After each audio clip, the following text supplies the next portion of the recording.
ఏమిటి ఏమిటి ఇందాక నువ్వు అక్కడ చేసిన పని?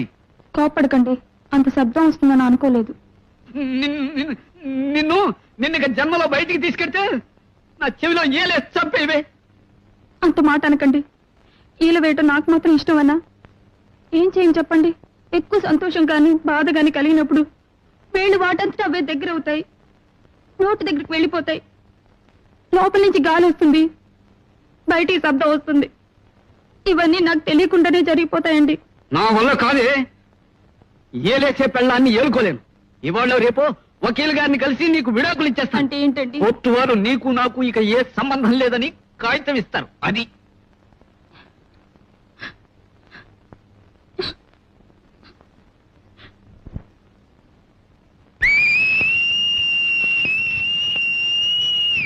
క్షమించండి, ఇది బాధ ఇలా